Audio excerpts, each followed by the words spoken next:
All right, so we got Craig James here, Duval football legend, man. Louisville, goddamn. Hold on, I always mess up my intros first time. I always mess up my intros first time, but that's why we edit. Yeah, right. Facts. So we got Craig James here with another Creative Moments interview. Louisville football player, arena football, UNI legend. How you feeling today, my man? Awesome. I'm feeling great today. Good day. That's awesome, my man. So, man, what got you playing the game? So, being in my neighborhood got me playing the game, and I grew up in the area, like the Lackawanna area, West Side area, and I mean everybody in that neighborhood competitive, man. They just, even the people on the bad side, the drug dealers, they always stayed competitive. I mean, we would have street races, see who the fastest in the neighborhood, see who the best basketball player, football player. So growing up around them cats and just seeing like how everybody competed, it got me into football. And, my uncle was someone I lived with. He was a football player at Lee High School. And I stayed up under him all the time, every day. So, being able to go out there to the games and see Corky Rogers when he coached at Lee, and Ken Edie, all these top-notch players, Leroy Butler, Edgar Bennett, growing up, seeing them, it kind of motivated me to start playing the game. So. Great.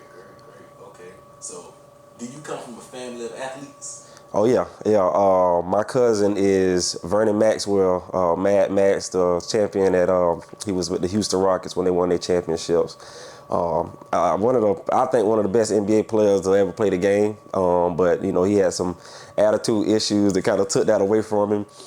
He broke all records at Florida basketball. They took that away from him. But you still can look him up and see what he did at Florida when he was there, coming out of Gainesville. So yeah, my family is pretty deep in athletes. So yeah.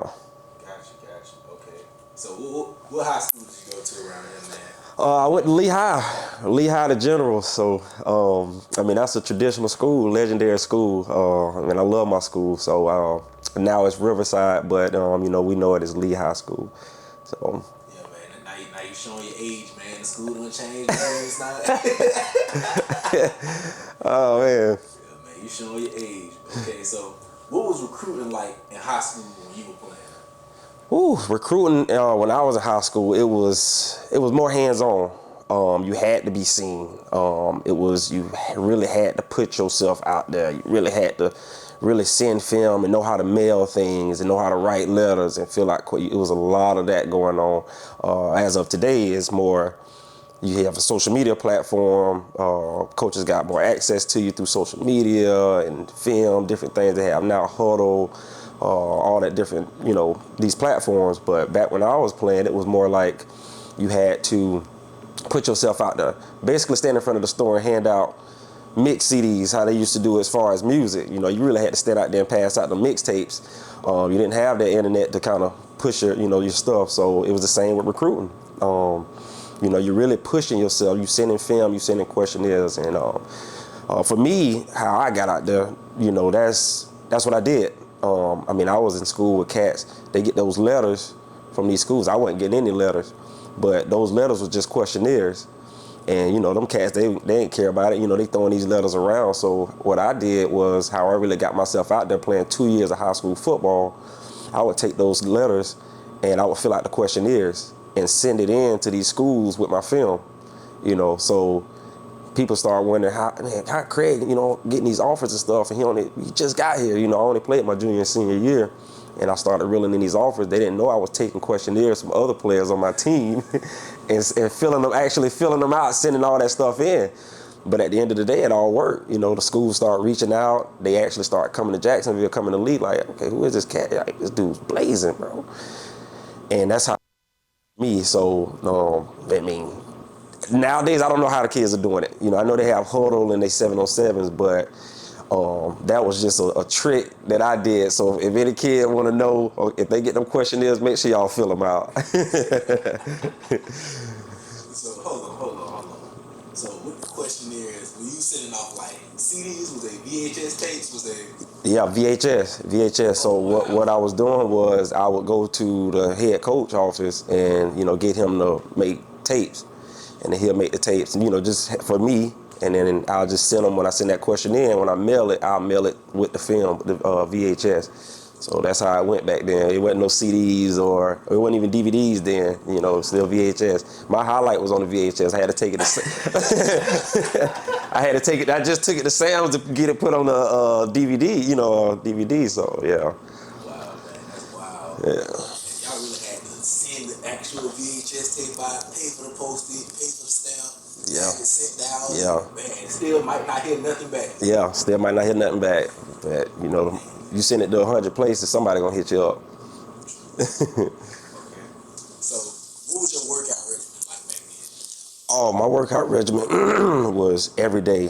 I mean, every day I was doing something football related. I was more of a running guy.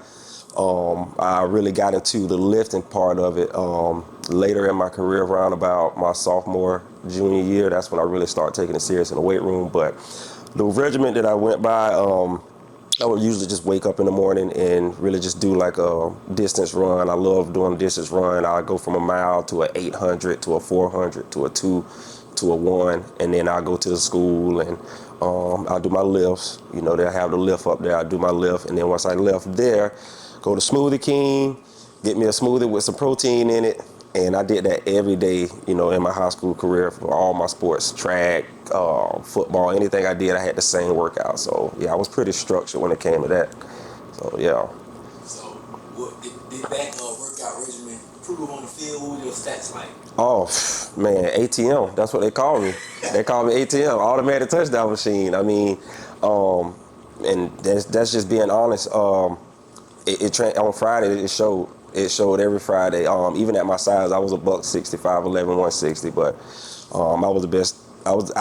In my opinion, I was the best thing that ever come through that school. If you ask me, I know we got some NFL legends, and I don't want to step on no toes, but I bought them lights out ATM with that. You know, that workout helped a lot, though. You know, not to get ahead of myself, but yeah, every Friday my stats were.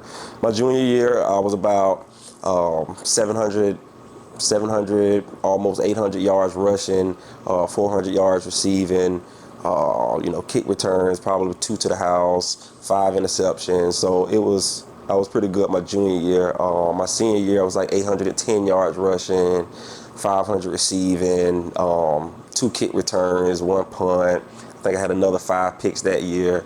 So it just got better every year. And my workouts got better every year. So, yeah, that's what it was. Wait, hold on. You had 800 yards rushing. Mm-hmm. Then you had 500 yards receiving. Mm-hmm. And then you had 5 interceptions too? 5 interceptions, yep. Yep, 5 interceptions. So, so it was working. I mean, putting in that work. I mean, it's gonna show. You know how it is playing football. I mean, you'll feel it. You know, you've been working out, doing your summer workouts. You've been doing the right things. Like when you get on the field, you feel it. I mean, you play football, so you know, like when you feeling good at some point. You know what you're feeling like. You know, like damn, I'm good right now. Like this is where I want to feel. I can run. I ain't getting tired. You know, so yeah, good feeling.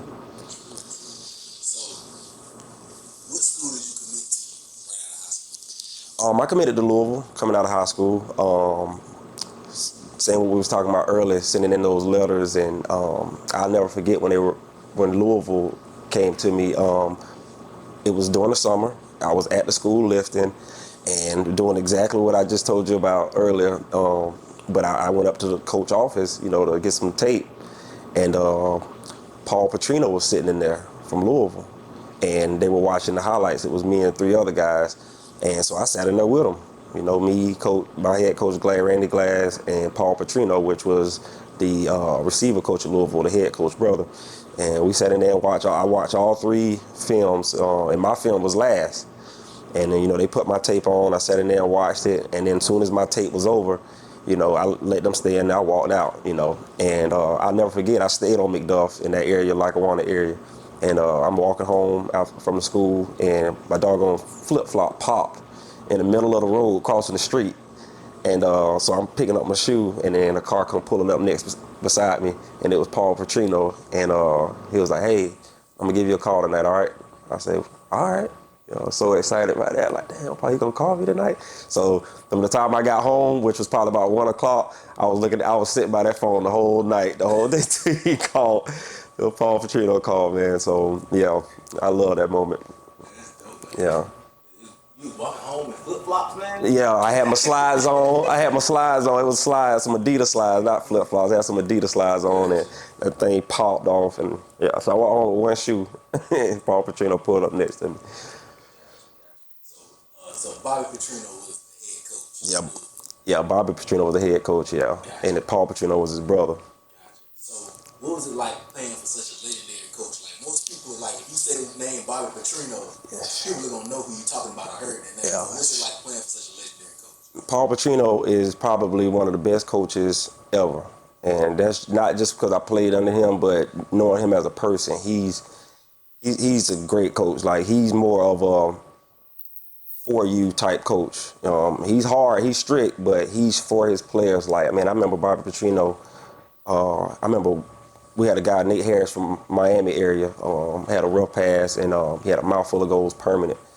And Bobby Petrino, he was trying to go to the NFL. He was a senior. Bobby Petrino paid for him to get his goals out of his mouth so he could be, present himself well to the NFL scouts. So that's the type of guy Bobby Petrino was. But as far as a coach, like, he one of the best. I mean, and anybody that's played for Paul Petrino, they'll say the same. Bobby Petrino, I'm sorry about that. Bobby Petrino, not Paul. Yeah. So I saw y'all run the conference championship. Sophomore year, freshman year, which one was it? So at Louisville, we won the Orange Bowl, and obviously we won the Big East. So I mean, that team was loaded. I mean, we had so many Florida cats, Harry Douglas, Mario Urrutia, Mike Bush, Brian Braun, Anthony Allen, George Stripling out of Jackson High School, Johnny Burns out of Fletcher High School. So, Nate Harris, what I was talking about, Amobi, Okoye, I can go on and on about that team. Will Gay, they won the Super Bowl with the Steelers as well. So that team was loaded, and that's what got us there. I mean, we went 12-1 that year. We lost to Rutgers. The last field goal. Orange Bowl, my bad. Yeah, no. I mean, 12-1, Orange Bowl champs. Like I said, I can go on and on about the players I just named, and that coaching staff. I mean, the coaching staff was loaded. Coach Joe Witt, legendary coach in the NFL right now. Obviously, Bobby and Paul.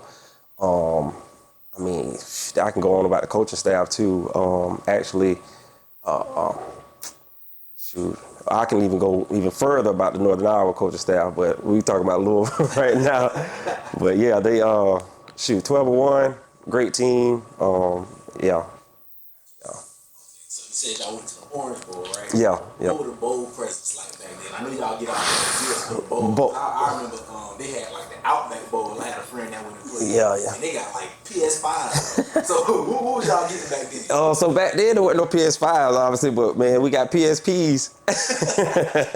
So they gave us PSPs, MP3 players. This is old. This back in the day. Get MP3 players, hats, shirts. A big old duffel bag, a travel bag for all your stuff.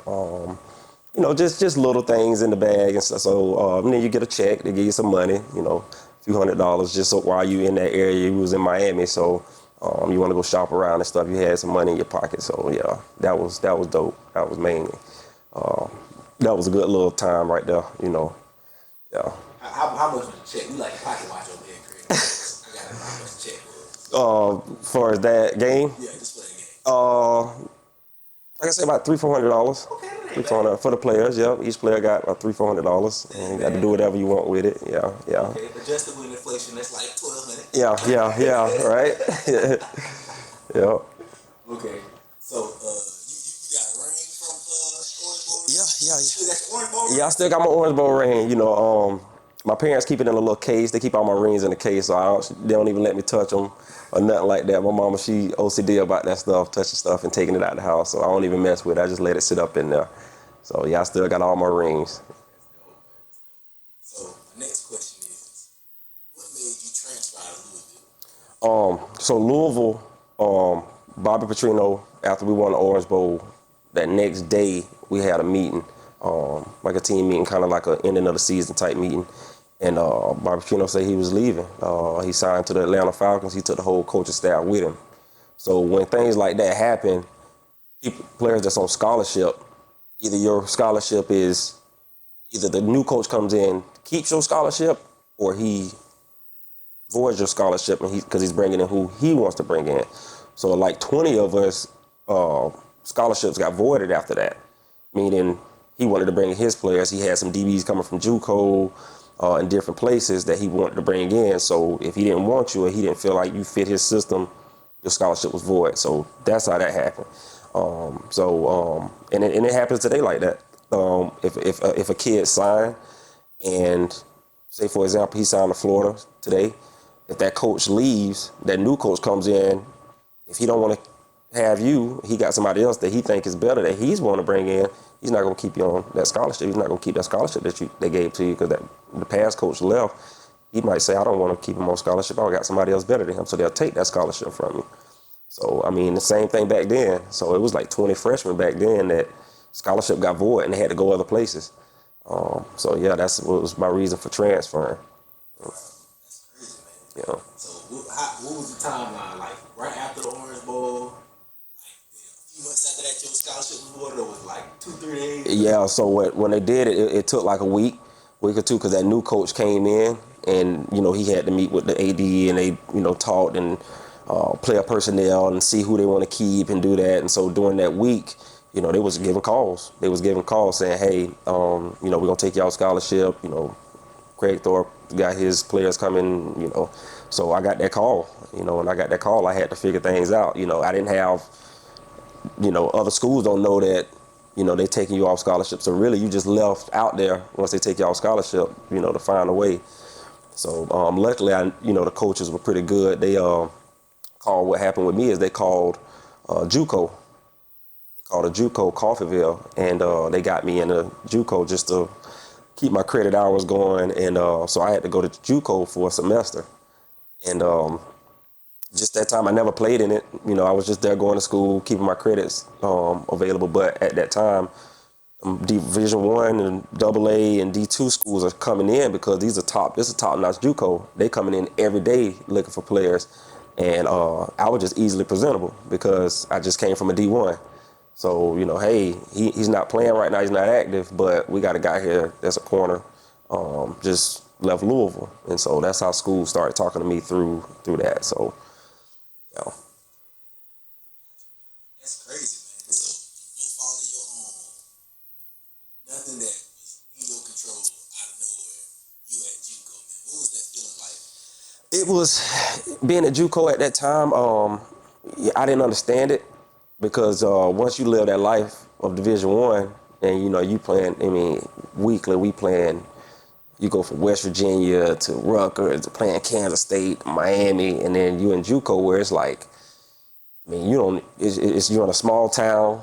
You're living in a dorm with somebody else. It was just a culture shock at first. But after I, kind of learned more about JUCO, because I knew nothing about JUCO, before that. Once I got there, I was like, okay, looking into it, seeing how JUCO was. Oh, this guy went here. Oh, this guy went here. You seeing all the NFL players. Reggie Nelson went to Coffeyville. I'm seeing him up on the wall. Florida Gator Hall of Famer. Brandon Jacobs went to Coffeyville. I'm seeing these cats. So then they start opening up like, okay, JUCO must be something good. We looking at it like it's just nothing, but cats coming out of JUCO for real. So that kind of opened me up a little bit to it. And then seeing the schools coming in every day, like these big D1s, I'm like, they coming in here for real. So that was helping me adjust to it and understand a little bit more. So we know what the transfer portal is like right now. It's pretty much like a website. You're I'm transferring. Who am I to here? Who want me? Who was being in the? Well, I guess it wasn't a transfer portal back then, but what was it like transferring to another school to another program back then? Yeah, so it was kind of like the transfer portal. The transfer portal is a little more. It's a quicker process right now. Rather than back then, you had to like sit out and do all that extra stuff. What helped me out is going to JUCO because I didn't have to sit out. That was, I kept my credit hours going, and when I transferred from JUCO, I was able to go right in there after that semester, after that spring semester, go right into my next school and play right away. So I didn't have to sit or anything. But yeah, the transfer portal now, I mean, it's quick. Like once you hop in, you already, I mean, schools are, you got schools, like you ready to go. You don't have to sit out or anything, get right into it. So I kind of went around that system by going to JUCO. Now that I think about it, it all worked out for going to JUCO, because if I didn't, I would have been sitting out and then had to wait a whole another year and then, hop into another school. So, my transition was quick too, by going there for that spring semester, keeping my credit hours rolling, and then hopping in that summer at Northern Iowa. So, yeah. Gotcha. Okay. So how did Northern Iowa come about?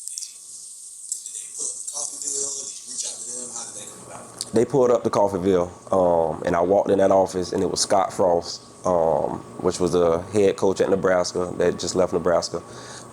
He was just a linebacker coach in Northern Iowa at the time, and I remember him playing when I was growing up, watching him play at Nebraska. And man, when I walked in there and saw him, I was like, and they called me in there, and I walked in there and saw Scott Frost. I was just like, man. So, shook his hand, talked to him, and, they offered me. He offered me right then and there. He said they looking for a defensive back, and, they told the coaching staff about me, and Scott Frost offered me right then and there. So that's how that came about. So. Gotcha. Okay, so what's the difference? What's the biggest differences between a big D1 program and a D1 AA program? Money. That's all. I mean, that's the biggest thing. It's nothing different. I mean, you're still gonna have the same athletes. Coaches are gonna be great. You're still gonna have great coaches. But it's just financials. Obviously, Louisville had an indoor facility just for practice. They had stores and just different things, perks that you would get in the D1, where in AA you don't get a lot of those perks. I mean, you don't get certain things like, they would give us money, give us, certain things being on scholarship. I mean, you got a scholarship card, where they put money on it every month, and then you get your check every semester, and D1 is money. And I know a lot of people don't talk about it to that extent, where they tell you like, hey, D1, these cats getting paid. They helping these kids out for real. So AA, it's a little harder for kids because you don't get those financials like that. If you go to a AA or a D2 school, you're really gonna have to have that family support, because you're not gonna get what you would get out of Division I. So.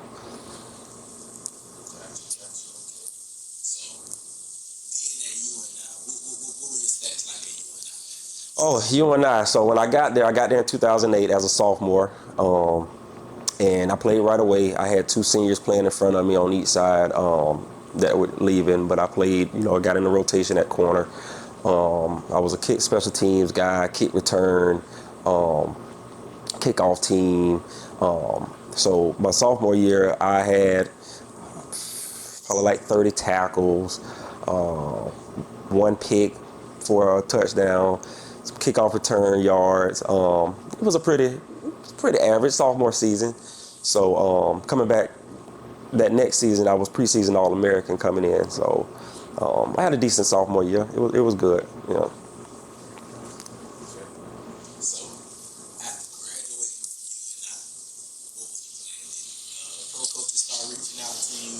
What was the plan for that? So my story on that is once I graduated, I got an agent, cover 3 rep, a guy named Ryan Earls out of Gainesville, a graduate from Florida, just a new agent. He didn't know anything about the game, anything. He was just looking for clients, and I don't know how he heard about me, but he reached out to me, and I signed to cover 3 rep. So with that being said, what happened was, he was pushing. He didn't know a lot of people. As an agent, he didn't know how it all worked out. He didn't know the process. He was still learning himself. So it was kind of a transition for both of us. So as far as his connect, he didn't have any. So getting those pro contacts and those interviews set up, he had no idea about it. So I was really kind of back to square one, like I was in high school, sending out my own stuff and contacting people I know. At that time, Joe Witt the defensive back coach at Louisville. By that time, he was at Green Bay Packers. So I was doing things like reaching out to him and some other coaches that I knew that had got to the league, just trying to help out my agent. So that was a tough transition, being with an agent that didn't know many people, didn't know how it all went. So it kind of left me at a halt. I was kind of stuck for a little bit as far as those interviews and certain things, getting the combines and getting in front of pro scouts. That was tough for me coming out of college. Gotcha. So how did arena ball come about? So arena ball came about. He got in contact with some arena teams because we kind of had missed our wave with the league, and he said he'll still be pushing to get me in the NFL, but he had a team that was interested in arena team. And it was the Iowa Barnstormers, a team in Des Moines, Iowa, probably about an hour away from northern Iowa. And so how arena works, they bring you in. If they don't sign you, they bring you in on what they call a 2-day waiver. And so that was my offer. It wasn't a contract. They said, hey, we're going to bring you in on a 2-day waiver. So when you get those 2-day waivers in arena, that means you're going to practice for 2 days. And we want to see how you are. We want to see if we need you. What the story was with me, they brought me in on a 2-day waiver. The cornerback that was playing in the position before I came in on a 2-day waiver was playing horrible. And so they told me straight up, they said, hey, if he don't pick it up this next game, we looking to fill that spot. We're going to make a cut on him. So they brought me in 2-day waiver. I practiced. Those 2 days went by. I'm like, okay, I ain't get signed. So I'm thinking it's time for me to go. But they say, hey, we're going to keep practicing. So I kept practicing past the 2 days. They made me sign again. I signed another 2-day waiver. And so that went on for about 2 weeks. I'm just up there just practicing, 2-day waivers, practicing. So, one day I was walking in the mall, just walking around, and they gave me a call and said, hey, we're going to go ahead and do it. We're going to sign you. Come on down. So I drove, left, went up in there, and they signed me right then and there. So. Like I said, you like the pocket watch, Craig. What was that contract looking like, man? So in arena, those contracts are different. I mean, they do 2-year contracts, they do seasonal contracts, and then they do those big contracts for those big money makers. So I mean, back then, our quarterback was Brad Banks. He was a legendary guy in Iowa. So he was getting paid $100,000. He got paid $100,000 a season. So once I heard that, I thought, hey, I'm about to get something. And no, that wasn't the case, so, for us, those seasonal players, like somebody like me that just signed mid-season, I was getting paid $600 a week. You're getting paid $600 a week. You get a stack of food vouchers. They're going to feed you. So every Monday you get food vouchers. You get paid every Thursday.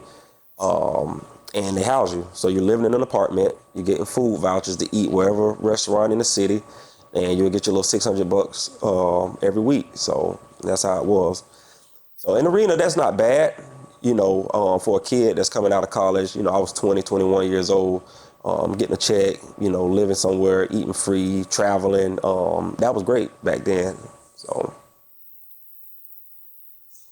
You was getting paid $100,000 a season. You was catching LouisVille. How long is an arena season by? Like what? 15, 14 games? Oh, it's 19. 19 games. Yeah, it's 19 games. So you playing 19 games. So he had a set contract where he got paid, $100,000. And then you had those players that came in from the league. Like on the other side, the guy that played on the other side of me, Tuff Johnson. He had just came from the Super Bowl Giants when they won the Super Bowl. So they released him, and his agent, got him to play in the arena league just to keep him active. So he was getting paid good too because of his league contract. Because those guys coming from the league coming to arena, they're gonna tell you straight up, I need to get some money. I just came from making, $600,000-800,000 a year or whatever, he was making in the league, to, I need to make at least 50,000-60,000 here. I need to make something. So a lot of guys was demanding, it was a lot of NFL guys I played on a team with, a lot of NFL guys. Back then, that was the transition. The transition was NFL to arena back then. I mean, once you get cut from the NFL, they're going to sign you to an arena team. I don't think it's the same now. I don't see a lot of that going on now, but back when I was in it, it was a lot of cats from the league. So, but we wasn't getting paid the same. Trust me.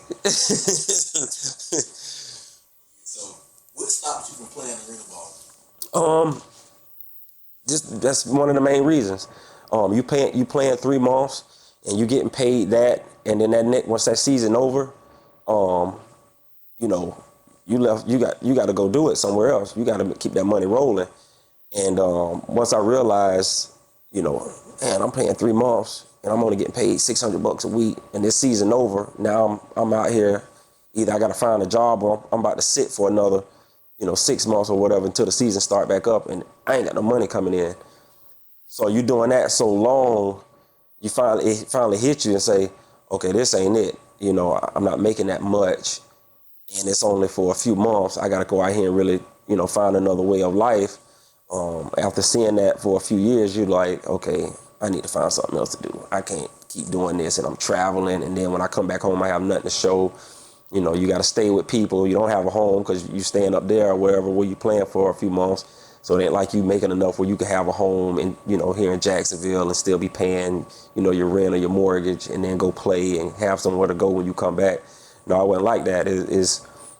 You go play, and then once you're done, you come back here. It's like, where do I stay? And, your people, you're a grown man. Your people don't want you staying there all the time, sitting up in their house. So once I saw that, that kind of, and I saw that going to the league, me and my agent, he just wasn't that guy yet.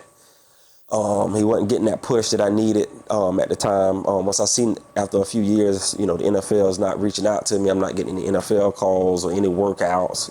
It just kind of discouraged me a little bit. And, I just said, hey, it's time to move on and start another chapter of my life and let it go. So, but it was a good run. It was a good run.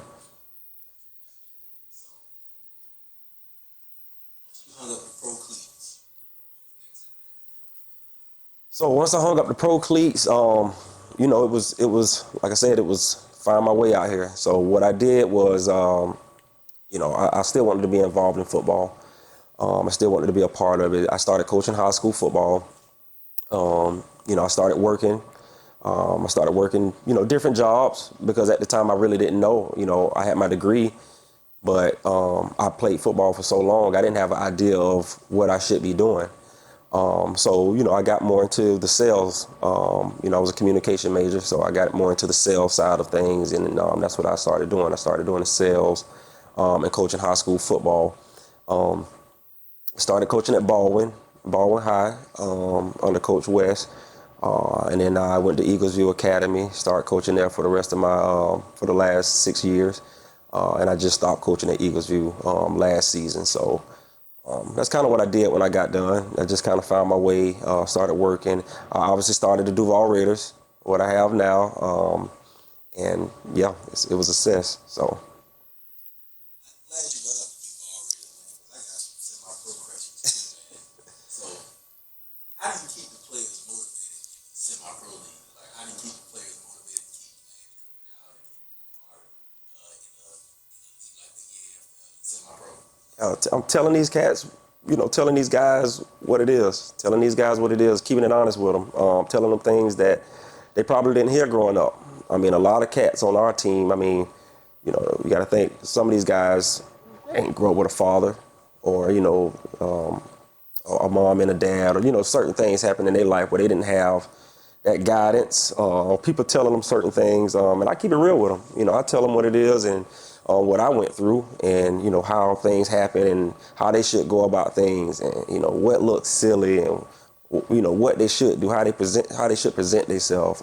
Get your hair cut when you're going on the interview, make sure you clean, do certain things when you're going out here. So keeping them motivated, hearing that and hearing those things, I think that gives them somewhat structure. They got structure behind their life now. And that's what keep them motivated. They a lot of guys on our team, semi-pro is tough, because you're dealing with egos for real. Like you dealing with guys that's older than you. Sometimes they're older than you.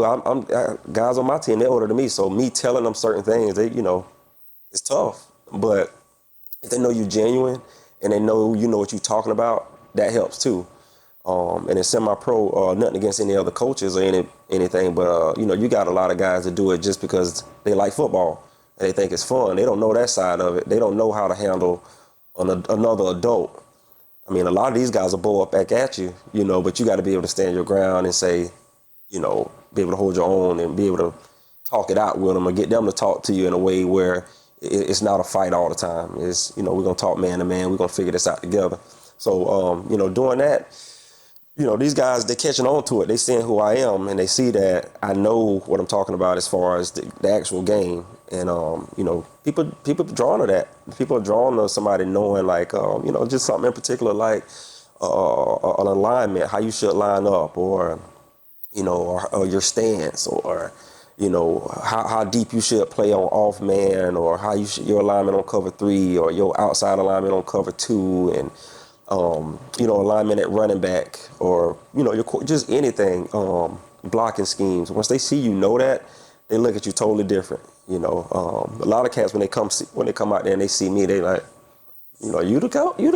Like, hell, you think of a coach, a head coach, you think of some old guy, or, you think of head coaches, but, they see me and, I still look kind of like I'm younger, I can play or whatever. So, but once they see that, I know the game, it's all respect from there. So that's what that is. You can still play. We saw you on Instagram putting pads on. I was hurt for about 4 days after that, man. Neck, my arm was hurting, so yeah, it was love. I gotta get somebody to send me that video, man. Oh my God, I was rolling on the floor and I said, man, I was hurting. Trust me. It looked sweet then, but it wasn't sweet the next day. Yeah. So, what advice would you have for a player that's in high school right now trying to get recruited to play college ball? Be honest. Be honest about your game. Be honest about your academics. Because a lot of times that always plays the ending factor in getting into college. I mean, yeah, you're great, but and these coaches, when they call you, they asking you about your GPA. They asking you about what you're doing in the classroom, and that's why I say about being honest. Tell them, because if you don't tell them the truth, they can't help you out. They can't tell you what to do and the loopholes you need to take to get to the university. If you got a 2.5 and you telling these cats you got a 3.0, and they believe in you got a 3.0, they're gonna go through that recruiting process until the very end, and then you're not eligible to get into their school or whatever the requirements is to get into their school. So, be honest. Even on the film, even on your film, be honest about your film. Be honest about it. Don't just show that you played running back or cornerback. Show that you got on kickoff.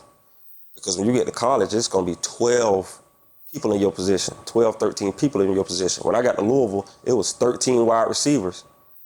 It was no way I was going to get on the field at receiver. That's why I went to corner. And, I say, okay, I'm going to stay over here at receiver and ride the bench for the next 3-4 years and get in, maybe sneak in a rotation. Or I'm going to be real with myself and say, I can go play corner too, where it's only 6 of them, and I can easily slide in this rotation. So, that's what it is about being honest with yourself. I mean, a lot of these guys in high school, they believe in that position, what they play, and they believe in themselves in that position, and they get set in that position, and then they get to college, and what happens is what I just told you. And then now that's where the transfer portal is all access now. Everyone wants to hop in the transfer portal because you just got to this school. When they recruiting you, they ain't telling you it's 12 people or 13 people in this position. You thinking you that guy. Yeah, they're going to sell it to you. So, but no, just be honest. Be honest. Going through that recruiting process to get to a university. Don't sugarcoat your film. Don't lie about your GPA. Stay in that guidance council office. That's what I did. I stayed in the guidance council office because they was going to tell me what I needed to do to get to this university, what their requirements. Back when I was coming up, I mean, it was SAT, ACT, and the FCAT. You had to pass the FCAT back then. And the thing about it back then is if you didn't pass the FCAT, if your SAT scores were higher, on a higher side, 1,800 to 1,000 or whatever, that covered for your FCAT. So if you failed the FCAT and you got a high score in your SAT, that covered for it. You didn't have to pass the FCAT. If you had a low score on your SAT and you didn't pass the FCAT, then you sold out of luck. So, I know a lot of cats, didn't get into school because of that, because either they didn't pass that LCAT or they couldn't get a high enough score. That SAT score didn't match their GPA. The SAT score got to match that GPA. You can't have a 2.5 and only making a 850 on the SAT. The higher your GPA, the lower your SAT scores could be. So, I scored on my SAT like 1,000, and my GPA in high school was a 3.0. So I was all my schools that offered me were like Duke, Vanderbilt. I had all the smart schools, East Carolina, Louisville. These good schools because my GPA and my test scores are high. Now you get, and that's what I say about being honest. Like, if that GPA don't match the requirement for Duke, they're not going to talk to you. They're not going to offer you. So if Duke talking to you and they in contact with you, don't be telling these people you got a 3.5 and you had a 2.7, because it's all going to show at the end of the day. So my next question is, what made you want to transition into coaching? the coaches that I was around. Like I said, I was around some great coaches. Chris Climate was one of my mentors. I still keep in contact with Chris Climate. He's the head coach at Kansas State right now, but he was my defensive back coach at Northern Iowa. Coach Montgomery, the O-line coach at Green Bay. Scott Frost, we know what he did at Central Florida, going undefeated as a head coach and then going to Nebraska. Joe Witt, I still keep in contact with Joe Witt. I text him about safety alignments. Like those guys, Bobby Petrino, Paul Petrino, Shenander. I can go on about these coaches I've been around, so that's what got me into it. These cats really, they more than coaches, they're regular people, they're real men. So, and seeing that they're just normal, real people, and they know the game, like that got me interested in the coaching. I would love to go to the film room and sit in there with Coach Climate and just let him talk and tell me different things, and how he was talking in his terminology. And then I was so intrigued by the terminology, hey, you should be 1/7 right here. Cock yourself a little bit more. I was intrigued by the terminology by these cats. So I was like, man, I want to coach. Even after I got done, coaching was on in my mind the whole time. It was in my mind when I was playing, in arena. I was thinking about it. I was like, man, I want to coach. My coach, Coach Sloth in arena, he played in the movie We Are Marshall. He was a kind of like an extra in that movie. And I know just a random fact, but he was good. He was a good coach. He taught me a lot. So even in the arena, I was around some cats where I was like, dang, they good, this good. And that's what got me into it. I wanted to do it after being around them cats. So. Gotcha. So, do you think how the transfer portal is now, do you think it helps or hurts college sports? I think it hurt it. It don't hurt college. I wouldn't say it hurt college sports. It hurts the kids because that's the first thing on their mind as soon as they hit adversity. As soon as they hit adversity, they know they got something to rely on, which is the transfer portal. Back when I was playing, like we said, before, it wasn't a transfer portal to lean on. If it didn't happen there, you had to know what your next step was going to be or how you was going to get to that next school or whatever. Like, you really had to figure it out. Now these guys, I got here, it's 12 people in front of me or however many other people in front of me. I'm just hop in the transfer portal and go here. And then it ain't sweet over there either. So I think it hurts the kids more than the university. University is the university. That money, they sitting, 80,000. The Gators can put 120 in those seats. So it ain't hurting them, it's hurting the kids. So that's where it is at this point. And I think they should do away with it. But hey, who am I? So. Okay, so do you think NIL deals help or hurt college sports? Again, NIL that hurts the players again, because they're not committed. They're not committed anymore. They're not committed to the game. Back when we was growing up, you had the guys that's committed to the game. Once I heard what Jordan was making, I said, that's all Jordan was making? You know, now you got kids getting NAI deals that was more than him. Are you that good? You mean to tell me you deserve this much money and Jordan was only getting paid, you know, 20 mil or 30 mil, whatever he was getting paid or whatever he was arguing about. Jordan, he the greatest player, you know, supposedly ever played. And so I think NIL is I don't know who came up with that idea. I didn't do my research on that, but I don't think it's a good one. I don't think it's a good one because nobody's committed to the game anymore. You don't have a cat. That's why you don't have a guy you can look at like Reggie Bush. When you turn that TV on, you like, damn, Reggie Bush. Like, you was intrigued by that, Peter Warwick and these cats. Now you don't see that because you got a bunch of cats, kids around this looking for the check. You know, they're not trying to put on for these lights. They don't care about them lights when they come on. They care about this NIL money and, you know, I made $500,000 or $1 million in NIL deals. They ain't care about the game. So that's what it is on that. That's where I stand, and I don't agree with NIL. I don't like it at all for the sport. It's killing the game. That's what I like about the older cats. Y'all care about the game. The new wave only care about the money. Money. It's the money for them. They don't care about the game. You know, when I played, it was, you know, I was intrigued with them lights. Like, I was intrigued with a crowd. I was intrigued with, like, you know, so many people knowing you, what you gonna do. You know, everybody coming to see you, what you gonna do, what Craig gonna do. You know, what he gonna do tonight? He gonna do something. You know, big game. It rains, and Craig gonna do it. Nephew, give me 2. You know, you walking in the game and the OG saying, nephew, I need 2 out of you tonight. You know, they betting on these games and stuff. And, you know, so, you know, I was into that. You know, I was into that. And, you know, these cats now, they're not into those lights. When them lights come on, it don't turn them on like that. You know, it's more of a publicity right now. You know, how they looking. You know, after the game, when they finally posted it. You know, that's what they looking for. When I finally post this, what I look like, but you didn't care what you look like when them lights came on. You know, so.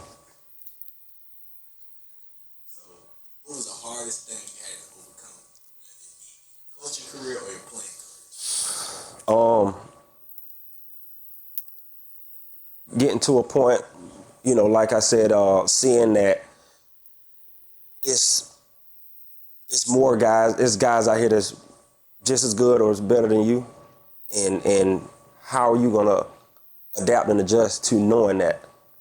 You know, who are you when you see that? Like, what are you gonna do when you got 6, 7 guys in front of you and they all raw talent? Are you gonna hop in the transfer portal, or are you gonna try to beat out 3 of them and get in this rotation? So that was a big adjustment for me, learning, hey, I gotta compete more. Because when you're in high school, you don't have to compete that much. You might have a couple guys in front of you or a couple guys you got to beat out, but you can do that. All you got to do is go to summer workouts and do all the right things. The coach gonna get you in there. But I think that was a big adjustment for me as far as a player, being able to understand I gotta compete and I gotta work hard. I gotta do everything right. I gotta make sure I'm at study table. I gotta make sure I'm going to class. I gotta make sure I'm in these people's face all the time just to get on this field. And it's almost like you gotta swallow your pride. You know what I mean? Because a lot of people don't want to go talk to the big man. You know, they're gonna walk right past his office and go home, hop in their cars and go home. But sometimes you got to stop by that office, knock on that door, and, hey, coach, what you think I need to do, or how we need to do this, or what you think of me, what, you know. And once I realized all that came in a factor as far as being a complete athlete, that's when I was able to get over that adversity and become, you know, who I was as far as a player. And with the same with coaching, you know, coaching the same way. Sometimes you got to go to that guy that's a owner or a coach or a AD and talk to him and see what he say. You might not take all his ideas, but you're gonna modify it. You're gonna take what he said and then you're gonna modify it to how you want to do it. But if you avoid that, you'll never know. So that's the biggest thing right there, man. You know, talking, communicating, going to these people, these big people, these higher uppers, talking to them, seeing what they say. Hey, okay, he said it, he did it this way. Okay, I like that, but I'm gonna do it this way. and make it a little more, make it better. My social media presence is going to be a little bit better, or this is going to be a little better. My stretch, everything is going to be a little bit better. So that's what it is. Once I learned that, it was on from there. It was on. So Go back and anything different. High school, college, pro ball, um, I would have got my weight up. I would have took that creatine and that protein how I was supposed to. Yeah, I definitely would have. I definitely would have. I definitely think that played a factor as far as being an athlete. I felt like I should have been a certain weight at a certain time. I think I reached my weight in certain things later in my career, where it was kind of like, you should have been here 3 years ago. You should have been at this weight, or this speed 3 years ago. So I think that's something that I would change about it all. Even in high school, I felt like I missed out on a lot of schools. Hell, I missed out on Florida because Larry Fedora was my recruiter at Florida. He was the receiver coach there at the time, and he was recruiting me, and I kept in contact with Larry Fedora all the time, but my size was killing me. I mean, you got a cat that's right down the road that's 6 foot 180, and I'm sitting here at 160. We ain't bringing you to Florida, So I think if I'd have known what I knew when I got to college as far as how to put on weight, I think that would have, if I'd have known that back in high school, I think my offers would have been a lot better as far as the top tier schools, like the Alabamas and the Florida States and all those schools. They come in there and they see I'm 160 pounds. And, they shake my hands, I'm sticks and, just sticks. It was tough. So that's the only thing I think I changed about everything. you could say anything a 16, 17, 18-year-old Craig. Um, I think talking to me then, I was a little too cocky. When I think back on it, it's still there, but I think back then I was a little too cocky. And it was a gift and a curse. And the reason I was like that because of my size. I wasn't always the biggest, and just a little light skinned cat. They're gonna try to light skinned cats all the time. We ain't get no love out here. So that kind of made me cocky because I was always ready for that, battling and fighting with people, or, and not literally fist fighting, but in battles as far as sports and going back and forth. So, I think I should have toned it down a little bit when I think back on it. I was very rah-rah, and sometimes it hurt me. Sometimes I said or did certain things that certain people didn't like. And back then I didn't care if you liked it or not, Well, when I think back on it, I could have been a little more humble about myself. So I think that was something I would change, if anything. Craziest story of your ball playing days. I think the craziest story is when I got to Louisville and I came in with that same I'm him, and I was saying that before it was popping, but I got to Louisville and I was with that same energy, but they already had they system, they players, and who's been there, they was doing their thing. So me coming in with that attitude, they piped it down. So I never forget, I came in with that, and Amobi Okoye, he was a senior, 19 years old at the time. I was 18. Oh man, that was a big story back then, a 19-year-old senior at Louisville. And man, the D-line, they bigger dudes, all of them big, 280 to 300 pounds down there. So I came in one day in the locker room, and I never forget, I get over to my locker, and the Amobi Okoye came over there and literally grabbed me and put me up on the locker and told me straight up, hey, it's not how we rock around here, my boy. It's not how we rock. You gonna have to pipe it down. You gotta do this, and if you don't, either get right or get gone. And that was a shocking. eye-opening experience, you know, getting into that locker room and that happening to me, being who I was growing up. So yeah, that's the craziest thing right there. Yeah. Hey, man, you got son by Amobi Okoye, man. Okoye, Okoye, got son, and I'm older than him almost. That's crazy. This is the end of the interview, man. Is there anything you wanted to get off your chest? Anything you want to promote before we get off, man? No, I would like to say, you know, shout out to all the guys that's, you know, that's doing positive things in the city, in Jacksonville, doing all the right things in Jacksonville, especially entrepreneurs, business owners, as like myself, you know, and yourself. Just keep up that good work, man, because we need more positivity in the city. I mean, you know, it's a lot of negative going on around here, but being positive, doing the right things, keeping everybody active, kids, NFL players, basketball players, whoever, you know, keeping everybody involved and active and talking to them and getting their side of the story and their perspective on things. You know, us doing that, man, it's only gonna get better. You know, a lot of people see negative all day on Instagram, Facebook, Twitter. It's all something crazy, but you know, tune into that good stuff too, y'all. You know what I mean? Tune into that good stuff. When you tune into it, give you a better perspective on life. You know, I'm still learning. I'm learning from cats that's younger than me. You know, every day, you know, I hear something in like this new lingo. You know, the way people doing things, I'm learning. You know, and I'm adjusting and adapting to it. So, you know, that's my thing, man. Let's keep everything positive. That's the only message I got. You know, I'm not always the most positive. You know, we all have our negative moments, but for the most part, you know, I try to do my best at it. So, and keep it up. Dope, man. Yeah. Well, thank you. That was Craig James with another Creative Moments interview, man. We appreciate you for coming through. Yes, Man. sir. Yes, sir. Anytime. Most definitely. Well, thank you, my man. All right, man. Appreciate it. I know you got to do your